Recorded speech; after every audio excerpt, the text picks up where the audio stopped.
From training to performing, join our big league conversation. Welcome to the CSP Elite Baseball Development Podcast with your host, Eric Cressey.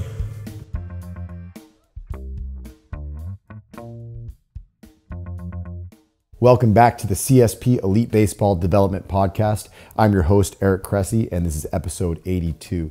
Today's guest is one of the most accomplished relief pitchers in Major League history, and also a guy who's on this year's Hall of Fame ballot again.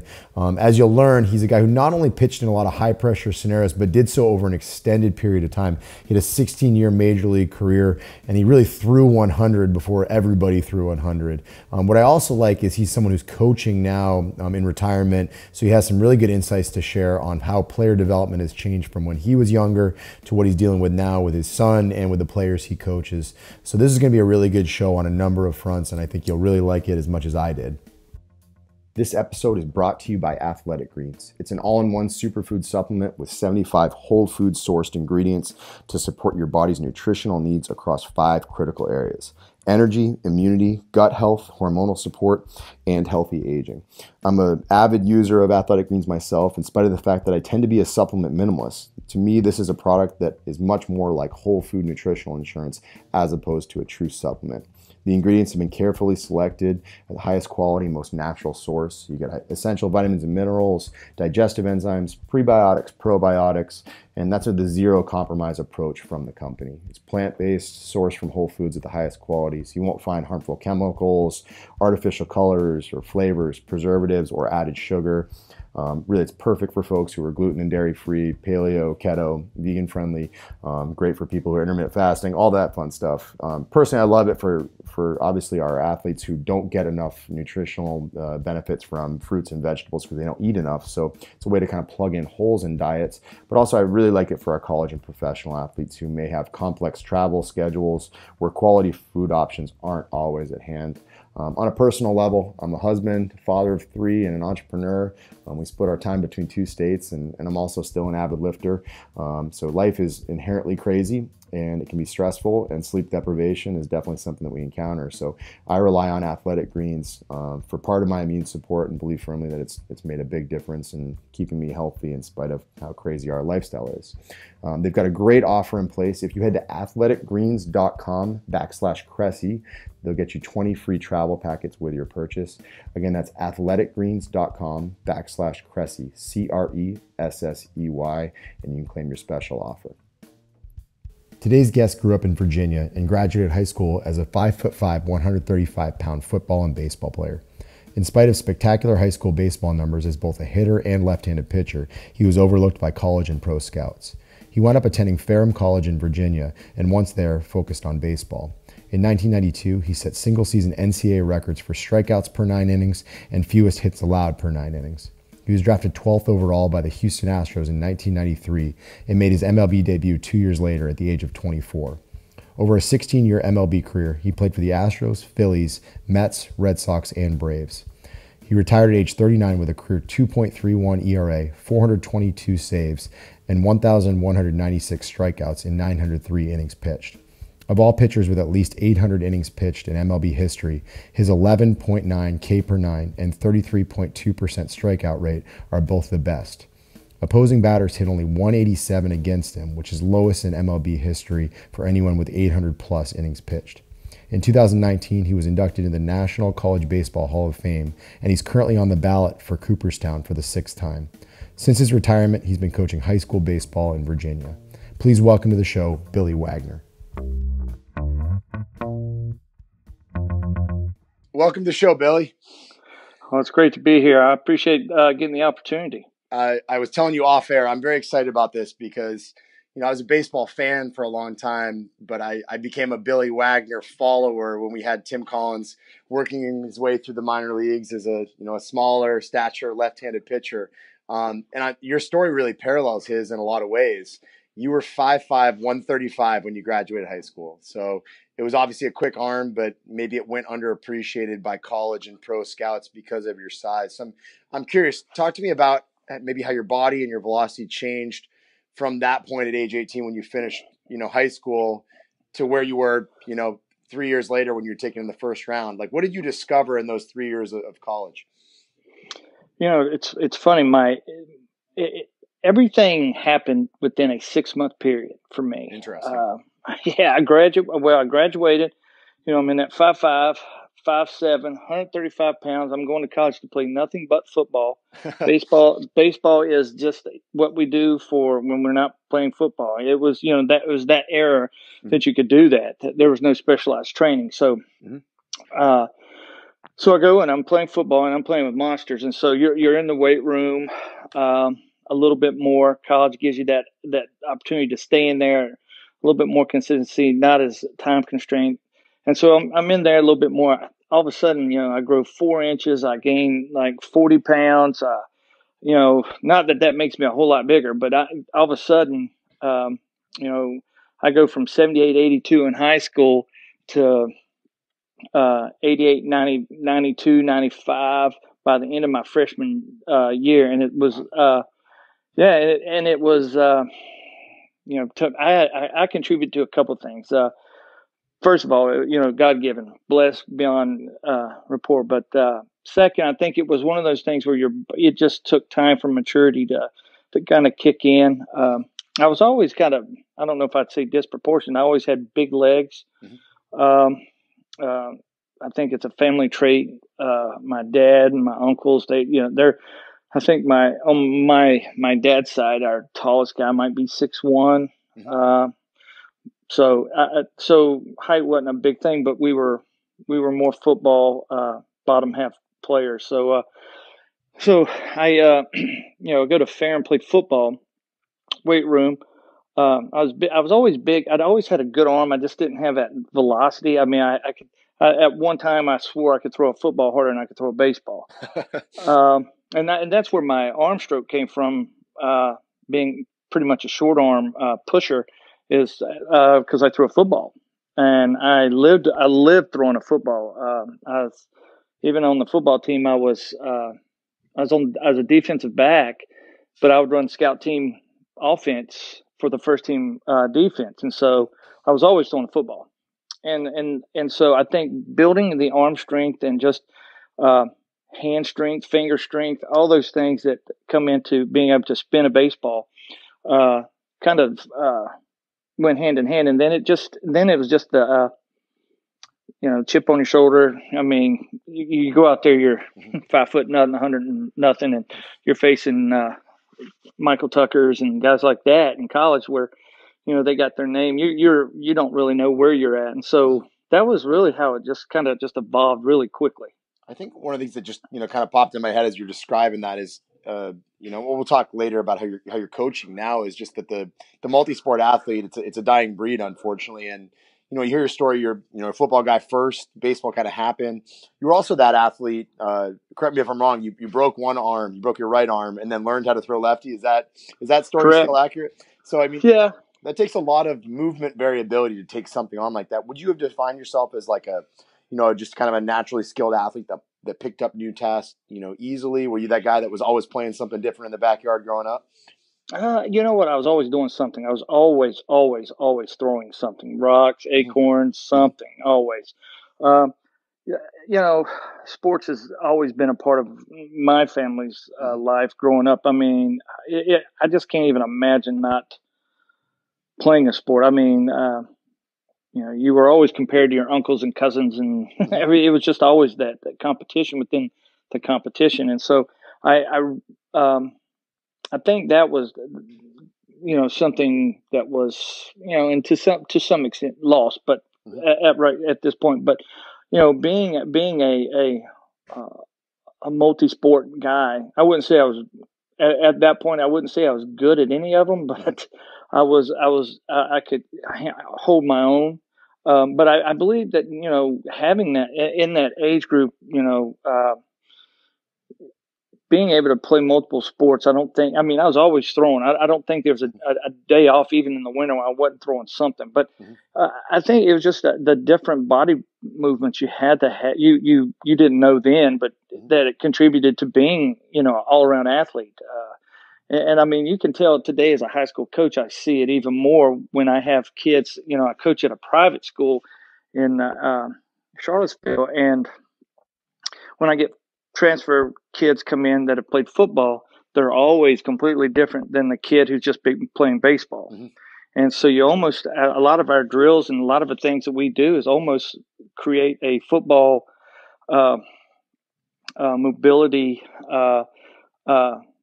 obstacle course. I mean, we do a lot of multi-sport movements to get them into being an athlete, because a lot of guys, they go into a weight room and they're not really sure because they're not athletic.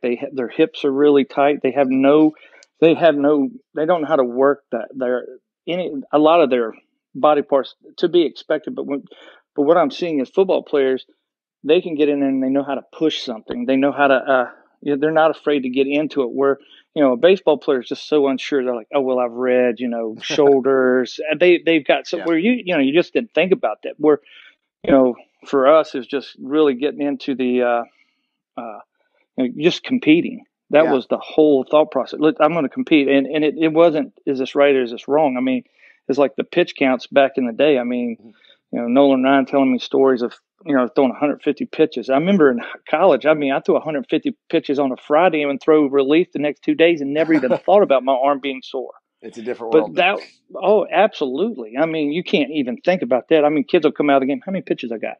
You're like, oh, what? So, but I mean, that's the world we live in. But that's really how it kind of manifested, where I threw a lot. Mm-hmm. And I think there's something to be said for that. What's interesting though is, I think what we're seeing now is we're seeing 15 and 16-year-olds that are 95 consistently. We're seeing guys that are really good young, where obviously the arm speed is outpacing their physiological development, right? They're winding up with stress fractures and ulnar collateral ligament tears that young. Do you think to some degree, it was a little bit of a blessing in disguise that you did, wind up as a little bit of a late bloomer, where that arm speed didn't come till you were, 19, 20, and maybe that had something to do with your durability, over the long term, is, being skeletally mature by the time you surged? Absolutely. I think, as much pain and grief it caused me growing up, it paid off on the backside. And, and that's one thing I preach, now with some of the kids that I have coming up, the eighth graders want to be juniors that are 6'3". And, I've had a kid who's getting ready to graduate who's been 6'8" since he pretty much in the eighth grade, since he got to our school. And I'm like, he's just now able to figure out, how to, run straight and arms, it just takes so much maturity. And you see so much anymore where, the growth, the physical growth is just so much quicker. Mm-hmm. And then what amazes me is when you look at the parents. Yep. We see more parents now that are shorter and have no background, and the kids are 6'5", and the parents are 5'8", 5'9". We see that way more often, and you're just going, is your family big? And they'll have an uncle or a grandpa somewhere down the line that was of good size. But it is shocking that I don't see as much injury with the late bloomer as I do with the kid who's 6'3", runs hard, throws harder.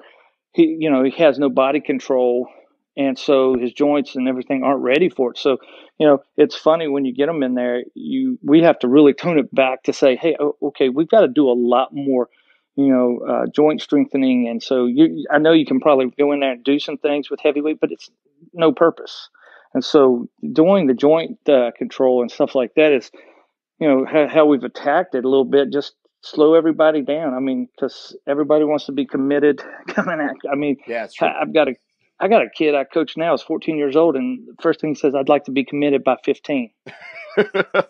My God. I said, I would like to have hair, and I would like to and so it's so you really have to tone things down because they're automatically thinking these things. So the late bloomers may pay the price early, but in the long haul, I think it all works out for them.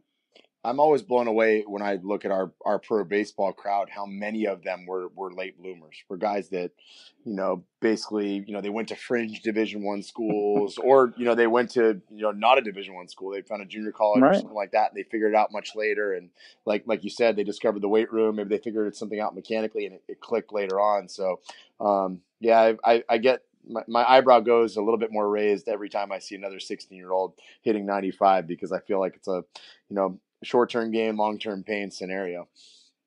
Yeah, it's definitely, you kind of wonder. I mean, I believe when I came in at 24 years old in 96, I mean, there wasn't many guys, touch. I think you could count on your hand how many guys have touched 100 or could pitch and hit those numbers. Where today, if you don't hit those numbers, and you have that body, so I mean, they raise the eyebrow and they're kind of giving you the what's going on, what's wrong with you. But I mean, and that's in itself is just incredible. I can't even imagine. I mean, I marvel at the guys today because of just how unbelievable. I went down to Houston and watched Cole pitch against Rays 2 years ago, and I'm sitting behind the backstop, and I mean, his stuff is like, I mean, he's thrown into his 100 and whatever pitch in the ninth inning, and he is like, it's like ridiculous. I mean, it is just 100 miles an hour. You didn't see that, that velocity. I mean, you had the Bob Gibsons and the Nolan Ryans, and you had some freaks. But nowadays, you see a Cole and Verlander and guys like that. They roll out. I mean, that's just. I mean, hey, that's just what we do anymore. Well, it's interesting. I mean, that's crazy. You led into my next question. So you made your major league debut in 1995 and consistently pitched in the mid to high 90s. And as an example, in 2003, you threw 159 pitches at 100 miles per hour above. Second on the list only had 12. That was Bartolo Colon, like in his heyday. So you threw 100 before it was cool to throw 100. I'm curious, what went into establishing that velocity in the first place? What was it that not only, I mean, we talked a little about finding the weight room and stuff like that, but we can both agree going 95 to 100 is totally different than going 90 to 95. That's a different category. Correct. So what allowed you to establish it in the first place? And then also maybe building on that, what did your in-season, throwing / training regimen looked like to maintain it, so that if you had to go, back to back, that it was there on day 2 as well? It was funny. I'd always been into some type of martial arts, not confrontational martial arts, but more of a way to relax and a way to control my body. And so we had a guy in Houston who he actually was part of the camera crew. Interesting. He was a veteran. Yeah, he was a veteran. He had, had been in the military, but he, got into this. And so we were out getting on a plane one night, and I was mentioning how my velocity would just go. I'd be like one pitch 95, one pitch 98, one pitch be I was always like bouncing all around, and having a hard time controlling anxiety and emotions inside. And so he mentioned something to me about martial arts. Now, I'd taken some martial arts when I was younger, but we started talking, and we started taking, we started getting up at 7 o'clock in the morning and going down to the weight room when we were on the road and doing, 30 minutes of stretching and breathing and just kind of just relaxation and mental work.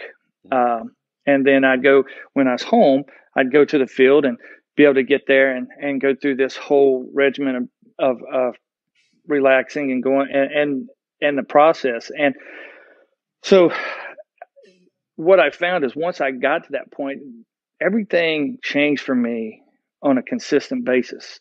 I mean, I was more consistent, and I think it really started in that 99 year, but I think everything really came to that, where I wanted to be in 03, where I was able to sit there and really, I would go out and pitch at a high level, and I could do it more consistently at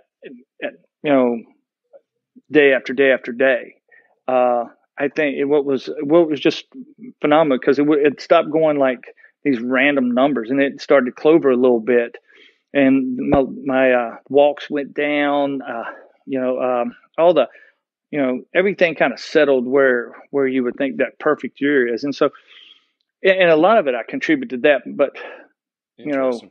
It's funny. and it was Dwight Evans told me the same thing. I remember talking with him. He attributes a lot of his longevity and his defensive prowess in right field and in Boston all those years to his martial arts background. That's really intriguing.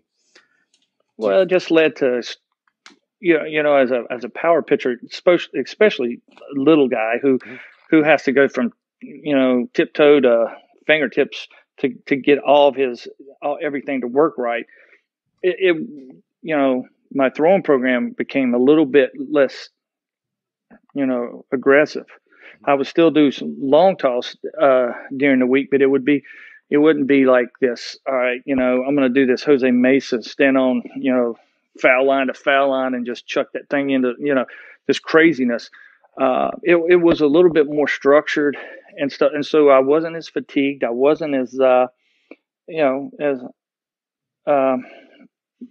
it just seemed like the physical toll calmed down a little bit. And now my mental side was, because I think what people don't realize is, or they probably realize, but it's hard to control, is the mental side of being an athlete overwhelms the physical part of your body. Because when you tax yourself 24/7 going, please don't screw this up, please don't screw this up, and then you get put out there, that 10 minutes of exertion has been like, hundreds of hours of fatigue and pressure because you put so much pressure on yourself. And that was the one thing that once I was able to mentally just take that deep breath and go, all right, here we go.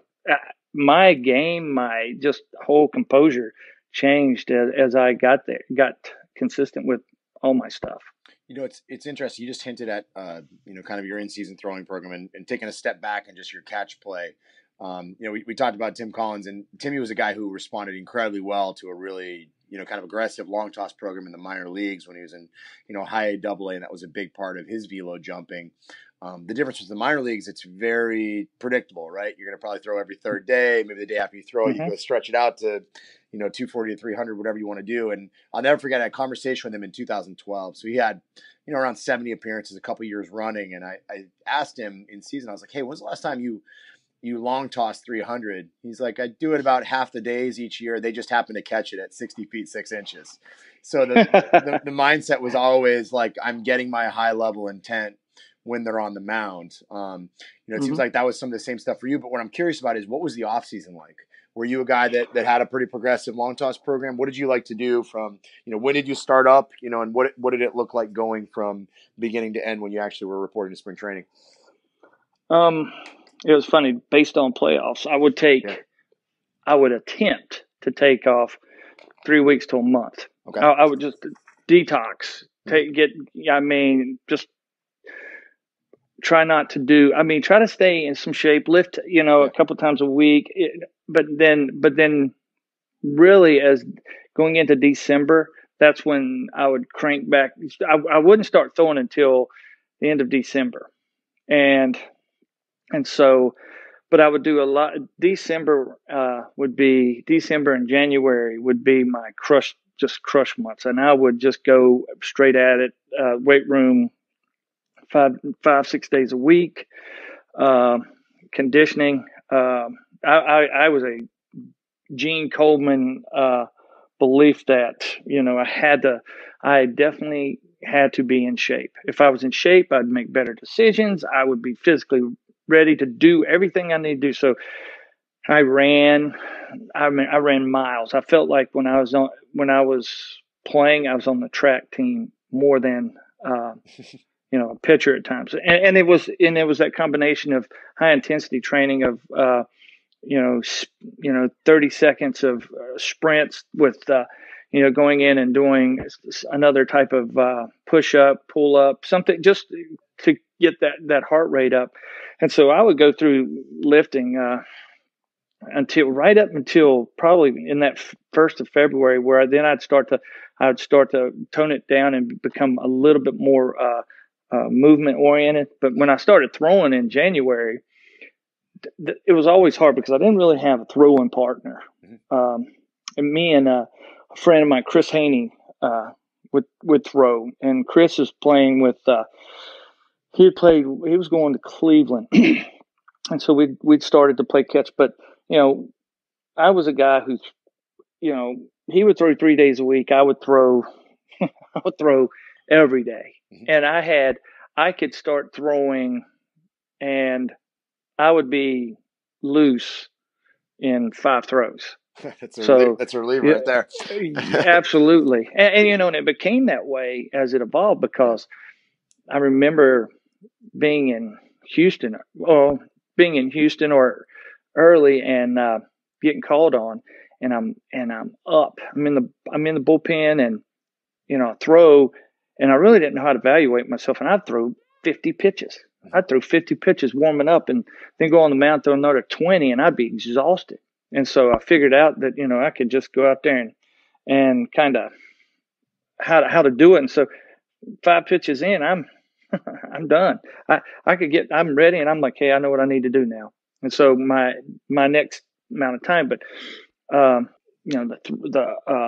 but that's how I would warm up with, that's just how my mentality would be because I didn't want to be left not ready. And I was so scared that I did not, I say to this day, I would tell every manager, I said, when you get me up, it takes me 5 pitches. I remember telling Larry Durker, Jimmy Williams, Willie Randolph, I was like, it don't take me no time. So, don't feel like you got to sit there and wait till bases are loaded. Because my biggest fear is bases loaded. I hated to come in there, bases loaded. And so I'm like, hey, I'm ready. I'd literally tell coaches when they call down to tell them I'm ready because I knew that what they would do. And so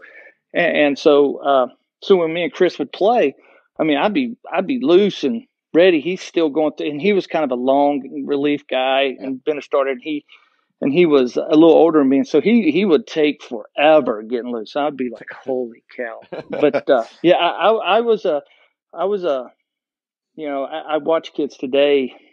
And when I'm training kids, I watch when they come to me and their first thing is they've got this elaborate turn and this wrist thing they like to do. And I'm always kind of just looking around, kind of just, because it is what makes you feel good is what makes you play good kind of thing. But, I'm also going, well, when are you going to have time to do that if I call down there and try to get you in the game? Are you going to do all that before you come in the game? Yeah.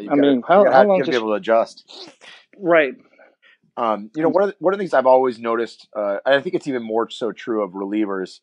For me, I always think the reliever that made 75 appearances is more banged up than the starter that threw 200 innings in many cases when you see these guys at the end. But there's always kind of this awkward dynamic when they go through it for the first time where they don't know the difference between rested and ready, right? They say, I feel awesome. But in reality, they've just felt recuperated from the previous season, but they haven't necessarily prepared. Did you find yourself in like that weird middle ground, when it's late January? Were there times when I was like, man, I just haven't had enough time to get my work in? Because you were historically on pretty good teams and in the postseason a fair amount. Did that catch you at all during your career? Or was it something you learned to manage? You know what? I had years where it would affect me different. I remember with Houston, we'd get to the playoffs, but it'd be a really short run. I always got the come in and throw the bottom top of the ninth or whatever. We're losing, we're playing the Braves, so I always got that token. I very rarely had a really stressful inning for a while. So once I got to New York, that was, and being there, New York playoffs is completely different than anything I have ever been a part of. It's incredible. And so going into, the second round of the playoffs was the first time I'd ever done it. I was literally, I say it to this day, like in 2006, I had nothing. I had absolute velocity would say 96, 97, and that thing looked like a beach ball and be flat. I had nothing. And so, I learned a lot from that about, if you're, and you can't learn that until you kind of go through that. But, because I would usually get somewhere around 68 to maybe 75 innings. not counting the 75 innings I got up in the bullpen. But I wasn't, usually wore out by the end of the season. There was times where, you had that, but really it was just that '06 where I ran into holy cow, how many games we played? I think we played, I think we played 10 more games, but those 10 more games in the postseason were nothing I'd really ever been through. And so that when I got home, I took a month off, and I was exhausted. I'd never been so mentally wore out and physically wore out in all my life. I mean, just nothing. I didn't want to do anything, and I can't even imagine. It always drives. It amazes me when you watch a Mariano, who's, every year that's just what you did. That's what made him so unreal. Because that pressure right there is. If you haven't went through a New York playoff, you have no idea what that feels like. And what's interesting is what I think was the coolest thing when I did some homework before this. Age 39, your 16th year in the big leagues, you struck out 104 guys and only walked 22 in 69 and a third innings. You were still touching triple digits as well. So I'm curious, we certainly talked about lessons you learned over the years. What was it that you learned that allowed you to hold your velocity into your late 30s, especially you had a flexor tendon surgery in 2000, you had Tommy John in 2009. What was it that allowed you to, obviously there's a genetic component. And do you think it was just that you built such a high level of work capacity and arm speed early on, or were there big adjustments that happened from, say, 35 to 39 that you learned? I think there was things that were changed, but I think it was not this massive overhaul. It was, understanding that contact was way better if you could get it earlier. But less pitches, knowing how to control myself through a season. I think 2010 was unique because I don't know if I could have thrown the ball any better. I don't know if I could have had a better year. But I felt like it was one of those years where you feel like everything was effortless. I really didn't feel taxed. If I pitched, I was, I never had that game or 2 or 3 games in a row where, I'm 20, 25 pitches in a row, or just taxing 3 games. It was a very easy season as far as just the, how I was able to control my body, and my mechanics had gotten way easier.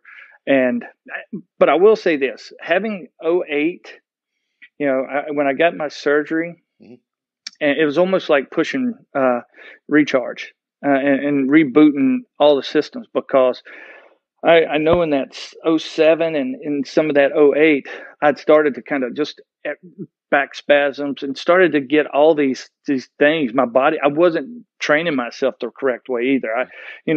You just been doing it for so long, so you just kept doing the same thing. And so when I got to Tommy John, and I was like, who knows what this is going to be? I don't know if I'm going to come back the same. So my whole regiment changed. I didn't pound the weights as much. I did continue to really train on the road a little bit more. More endurance. My body had taken on. I did a lot more back work, and we'd always did kibblers and things like that to really strengthen our backs and do these scap works and the rows and all that. But all of a sudden it became a different way. I wasn't trying to build mass anymore. I was playing this maintenance role, and it kind of and I really focused on, with all the work you do when you have Tommy John with grip and that my arm never hurt. My arm today doesn't hurt. I throw BP. I still do things. The things that kill me now are knees and back. But those are things, or ankles and the feet and toes from dragging them and stuff. Those are the things that kill you now. But that everything was a little different, just because I knew what I had to do, but I slimmed down, and I wouldn't say my weight went down. I was in that 225, 230, and I was leaner. My body fat was in that 12, and but I wasn't, I didn't know how this was going to work. I just I wasn't going to let anybody tell me it was over until I said it was over. And so that mindset kind of helped fuel the going in, but having that time off and missing that game and seeing everything, once I got back, I remember stepping on the mound at Citi Field when I came back against the Phillies, and I'd thrown in rehab games and against A-ball guys and stuff like that, and but when I stepped on the field against the Phillies to get an inning, the ninth inning, my first outing, and I punched out 3. It was like I never left. And I didn't feel like I'd even tried to throw hard, and I'm sitting there 96, 95, and I'm like, everything was there and probably a little bit better, but having that little break really charged my body up to have to have that season in 2010. I'm gonna shift gears on you. So the game has evolved a lot since you retired after 2010. Hitters and pitchers are approaching the game a lot differently. Certainly at the highest level, strikeouts are up, home runs are up, but also in kind of the quest to get to that level, right? I think we see guys selling out for huge velo and big time stuff, and maybe not worrying as much about command. But I'm also curious, like on the technology side of things, what innovations are available now that you look and say, hey, this could have made me really even better? And then what do you see right now that makes you scratch your head that you don't like, whether that's at the professional level or even at like the amateur development side of things? Well, being old school is very hard to catch up with the new age, but being a high school coach makes you have to do that. I look into the blast sensors, the Rapsodos for pitchers, and I think the things that I think that it does is it clarifies the old school meanings of being able to do stuff like it gives them a visual. It gives the new age a visual aid to be able to do some of these things where back in the day, some of the things that just stick out to me is guys saying, hey, bend your back, throw through the catcher, things like that. If I was walk out on the mound and tell a guy, a pitcher today, hey, bend your back, I would have the funniest looking pitchers out there. But now you sit there and you talk about, release points and spin rates and angles, and all of a sudden they visualize that, and we put it in our bullpens to where they throw, and all of a sudden they see the flight of their ball, they see where the ball breaks, and you're like, oh, your break on your breaking balls at 20 feet. Everybody sees it. Now you go, hey, you want to get that into that 9 to 10 radius, or all of a sudden they visually see what they need to do. Way better than understanding in that conversation. And so, that's the conversation you have. And in a lot of ways that has been really good. Rick Peterson was a big influence on me, and we would do closed eye drills, and I would throw to catchers with my eyes closed to get a feel. Well, nowadays, we can still use that, but after we've fixed, what they see physically, they have to see it before they can do it anymore. And so, those things help a lot. We never used them. And, when you talk about the RPMs of spin rates, we didn't need somebody to say, hey, your RPMs are this and your spin rate's that, so you can pitch up here. You knew that because of, if you were pitching down the zone and you were backing up bases, you needed to do something different. And if you were pitching up, so you knew it. So now it's just the communicate. I think it's the verbiage that allows these kids to, and the visual aids to sit there and go, hey, this works. And it is unique to look at and tie it. And I do a lot of stuff, training with travel balls and pro guys that'll still come in and stuff. And, you got to have that understanding of what that means. And, sometimes I can old school dumb it down, or sometimes I have to sit there and talk to these kids about spin rates and stuff. And that, I like that. And I think it does have a benefit for these kids. It's just, it's hard sometimes to put yourself in that new school frame though. I think it may be two different answers separated by 20 minutes here. You talked a little bit about some of the stuff we discuss. Is my business partner Brian, who works with our pitchers down here, he had a line. He said, "You can't be analytical and competitive at the same time." You know what I mean? So you talked about the competitive aspect of it, what training like a football player, trying to find that extra gear. You can't do that and crunch spin rate at the same time. You got to have Correct. different designations for both of those things, but eventually they have to peacefully coalesce so that you're not thinking about that stuff when you're trying to, strike somebody out with the bases loaded. Well, practice is practice. Yeah. Practice is practice. And you practice so that when you walk out on the mound, you're not thinking. And so when I walked out, when I would throw bullpens and stuff like that, I was probably the world's worst bullpen guy. I don't know if I'd make teams if it was all based on bullpens, and so I would go out but it's, what am I working for? How do I use this? And that's the biggest thing, because you can paralyze yourself by going and watch a video. You sit there and watch yourself. I mean, I used to go watch myself and I would sit there and go, oh my God, because you start looking at results instead of what you're really there to look at. And so, to a point, when you go out on the field, you want to be perfective, but you also want to be able to sit there and understand that, if I get 3 outs, I don't care.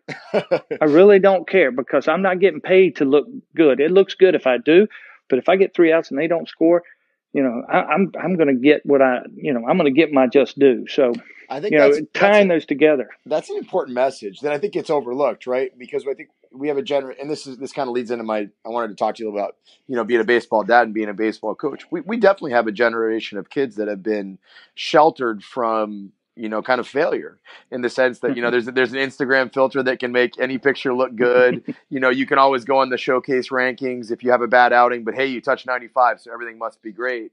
I think we have a lot of people that, that do need to actually appreciate that, that sometimes there are going to be bad outcomes, but you have to really evaluate your processes along the way. And if all you care about is how you looked out there and not how you actually helped your team or anything like that, that's a big deal. Do you see that in today's, era of working with younger players? Way more than ever. I mean, it's the whole pitch count thing. If you go to Lake Point and these places and they have the velo up, I mean, you've got guys throwing and looking back at the same time. I mean, the game has evolved because everybody knows that it's a numbers game. If I hit this number, I'll worry about getting that guy out later. I've got a junior right now that hits a ball like he averages like 104 exit. I mean, it's ridiculous to watch him.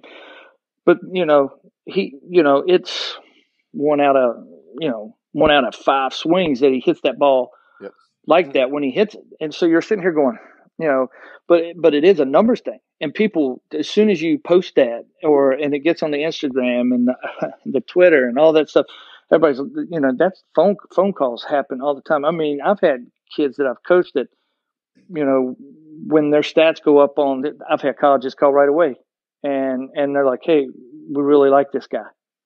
And how you crop the picture and they just show that one swing where the guy hits the home run and they're like, oh yeah, I like this guy. Hey, what, we seen it where it's 105 or whatever. You're like, what? So I mean, the game has changed but I mean, the kids haven't changed. We've changed. Yep. We've made it that way to where they reward themselves on the numbers. I mean, it's not how I got on base. It's how hard I hit the ball. What kind of hit was it? If I get a guy out and it's a sharp hit ball to the shortstop and I'm getting out, I see the pitcher coming off with his head down, shaking his head like, oh my God, instead of going, all right, that boy, it has changed because we've put them in a situation and say, well, if it's not 88 to 92, or if it doesn't have this type of sink or this, plane, it's not going to be successful. And so, in a lot of ways, I feel like we've forgot to tell the kids that, hey, this game's really hard. Yeah. This is a really hard game. And I want you to compete more than I want you to worry about numbers. But then they go and play travel ball and it's, well, if you don't have these numbers, you can't go to this school. And, who knows what colleges look for. I have yet to figure out any of the that stuff. It's, so I just try to train kids to go get people out, go get base hits, and run fast, throw hard, and do what you can control. So, but it has changed. It has changed to the point that team baseball and individual baseball are really separated now more than, than it had been. Did you find that the transition from playing to coaching challenging? Like, what were the big adjustments that you had to make on that front?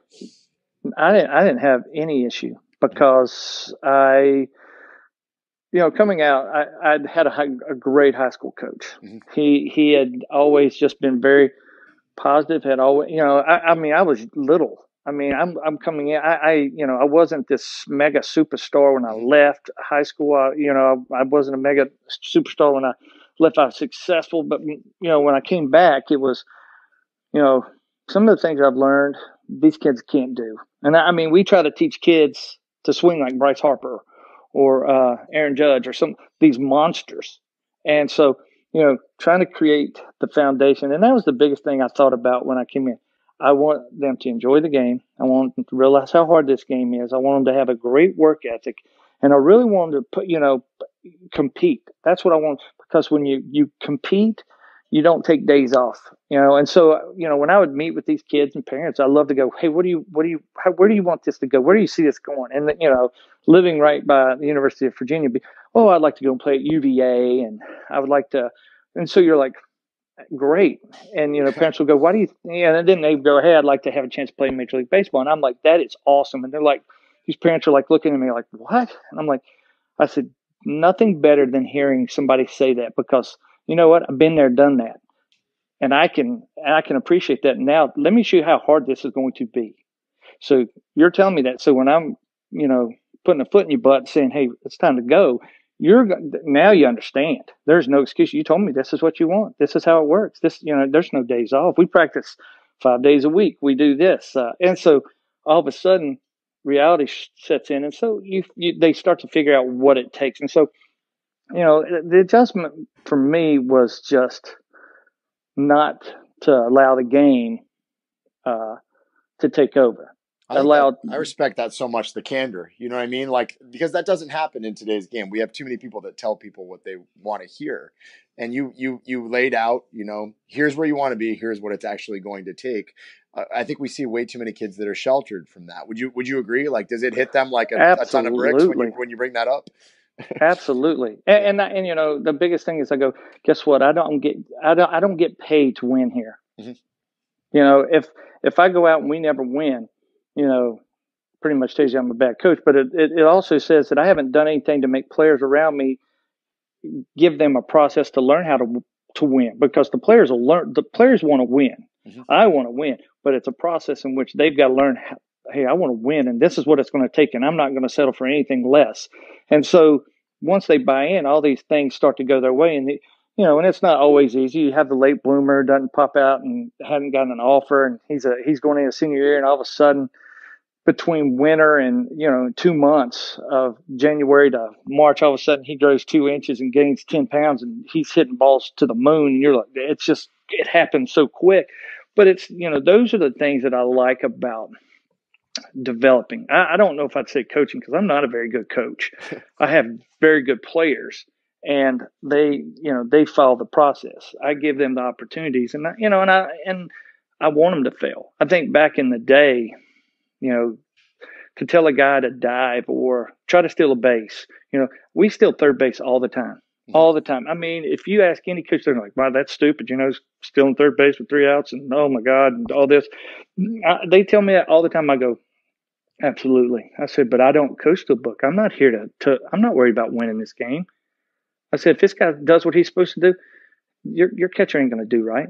Yeah. I said that it's just playing the game and teaching them that there is a consequence, but knowing that I got to be fearless, and I can't always be worried about the outcome, because so many kids will play apprehensive at this age, and the best players don't always get seen because they're afraid of that failure. Mm-hmm. And so I'm a big proponent of, hey, let's let it eat, man. Let's go to work. That's big. Give them a chance to fail with no consequences. Absolutely. And I'm curious, what are your mainstays for developing players, regardless of the era? So, and maybe we hone in on pitching, right? Is it the ability to command a fastball? Is it the ability to be unpredictable in classic fastball counts? What is it that you think is what are the key points that you emphasize to your young arms? Well, I want to know who they are. Who do they think they are? I want them to figure out who they are first. And you don't got to have this big fastball. You got to have conviction and commitment. And if I have those, the heart to compete, and I'm up there throwing 78, 80, and I can compete by throwing it to locations. I know locations that I can't go, and I know locations I can go. And so I talk to them about finding out who they are, who they want to be. If I'm, they got to go out and take a couple beatings to figure out who they are. And they also got to have just enough success so that they go, oh, okay, yeah, this is possible.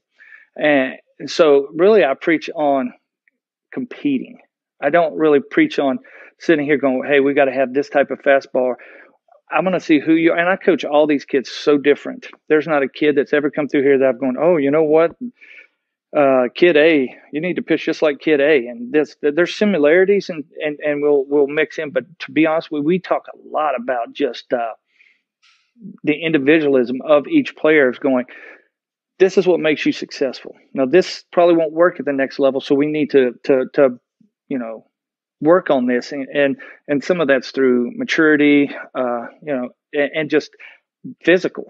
And as they grow, things change. And it's like a hitter, all of a sudden, they can't pull a ball, but now they grow a couple inches, gain some weight, get a few more muscles. All of a sudden they're pulling balls, and now it's getting to the outfield. Now it gets to the fence. And so it's this progression. And I try to give these kids the opportunity to fail and understand what, the difference between failing and not achieving the goals they want are. Because every time I walked out, I wanted to punch out 3 guys. I want to go out and punch out 3 guys. Now, that doesn't happen all the time.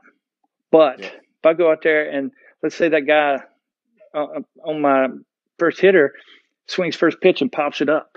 Next guy hits a line drive to second base. Third guy I punch out. Well, you know what? I'm not going to walk off mound and go, man, I suck.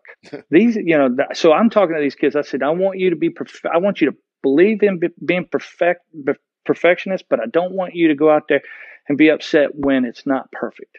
I want you to learn how to have like ebb and flow of going out there and this doesn't work right now, but this works, and I'm going to compete with this.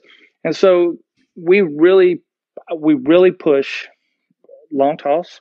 Mm-hmm. We do a little bit of the tap ball kind of motion, trying to get everything going in the right direction. We do a lot of mechanic work, and in our bullpens we use the Rapsodo, mm-hmm. but we really focus on strike zone efficiency. Mm-hmm. So if you can't throw a strike with a fastball, I can't call a breaking ball.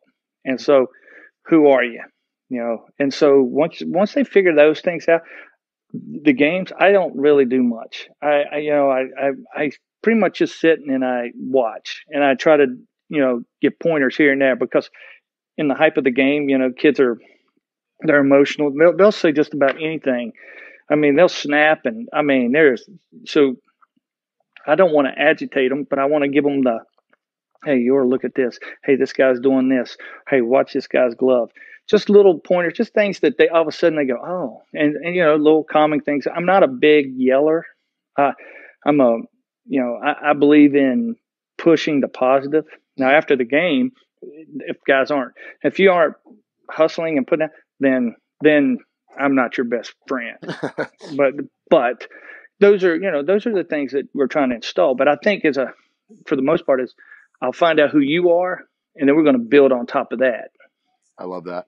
So I'm curious, and this is maybe a little bit of a change of pace as well. What advice do you have for players who are smaller in stature, to get noticed, which I would assume is easier now than it was then because of guys like you, guys like Timmy, guys like Pedroia, mm-hmm. who have gone up and done it, but also succeed at that height. What would you say to the 5'7" kid, on a high school team that's listening to this? Well, you have a dream, you can follow it. There's no reason. The road may not be easy, and it may not be that straight shot. You may not be a first rounder. You might be a free agent, but the dream's there. And as long as you're committed to pushing and working hard, that dream's always there and in front of you. For every successful thing that was said, to me, there was probably two things negative. Oh, you won't last, or you're not, you don't have this, or you're too this, you're too that. There's always going to be the naysayers. It doesn't matter. And I mean, but believing in yourself enough to understand that dreams are possible, you just got to keep putting yourself out there. And when you're looking for the type of goals of a Major League Baseball player, those goals don't come by easy. They don't just happen. You have to work, and you have to put yourself in some uncomfortable situations, situations to play, or you're not going to be seen. And so you have to go out there and take a beating to figure out how to be successful. That's great stuff. Now, another one, and I'm actually really intrigued at your answer on this one, is which pitchers do you like to watch in today's game? Obviously the game is almost trending to who you were, right? Punching a lot of guys out, big velo. Like, who do you enjoy watching the most? And who would you recommend young kids watch as good models to learn from? Well, I think everybody has their own uniqueness. I mean, Trevor Bauer's unique. Kluber. I always lean on Verlander because he's sort of a homeboy, even though he's out in L.A. or New York now. Yeah. But I mean, I don't know. For me, like growing up, how could you not want to be Nolan Ryan? Yeah. I mean, Nolan Ryan, that was and Dale Murphy. Those were two guys I just thought the greatest thing ever. And then right before when I got in college, all of a sudden you get Deion Sanders and Bo Jackson, and then Ricky Henderson and guys like that. I think each person needs to be realistic in who they're looking at, but just see the consistencies that they do. Not the antics or just the consistency of what their ability is. I mean, the ability to come in there and compete, and I think that's where when I'm looking at guys, I like how they go and compete. Rubber meets the road. Where am I going? Am I scared to throw a 3-2 breaking ball with a man on third, or those guys that and I mean, your big game pitchers. I mean, your big game pitchers are big game pitchers because they're not afraid to fail. They're not afraid to put themselves out there. And I mean, today's guys, I mean, the new age turnover, I tell you, I bet you I don't know probably 99% of the newer guys, just because, I mean, they're probably within 3 years of being in the big leagues. And so, I mean, now they're starting to get established. So, but I mean, the guys that, like you said, there's not too many starters that walk out there anymore that's not 93, 95. Mm-hmm. It's incredible. Well, you've given us some really good insight. So I'm gonna also throw something out there. As you're on the Hall of Fame ballot, this is your 6th year on it. Your 2.31 career ERA would rank you second among all Hall of Fame relievers. 422 career saves. I think there's only 6 guys out of the bullpen who have saved 400 games. And another one that's intriguing, 11.9 strikeouts per 9 innings would be the highest of any major leaguer with at least 800 innings pitched. So what I think is those are statistics, but I think when it comes to Hall of Fame voting, you're also looking at what someone did to grow the game, and it's very cool to see you not just hanging your hat on a great career, but also continue to invest in the next generation of players. So this has been an awesome podcast, and you really deserve that vote. So hopefully you get some good news this January. Well, I appreciate that. Nice. Well, that'd be fun. Thank you very much for taking the time and for sharing your expertise. And best of luck getting your guys ready. Hopefully, you guys have a good high school season that actually takes place here in 2021. Oh, I appreciate that. Thank you very much for having me. It's been great. Enjoyed it. Thank you for joining us for another episode of the CSP Elite Baseball Development Podcast. If you enjoyed this episode, we'd be thrilled if you'd consider subscribing to the podcast and leaving us a review to read on iTunes. We welcome your suggestions for future guests and questions. Just email elitebaseballpodcast@gmail.com. Thank you for your continued support, and we'll see you next episode.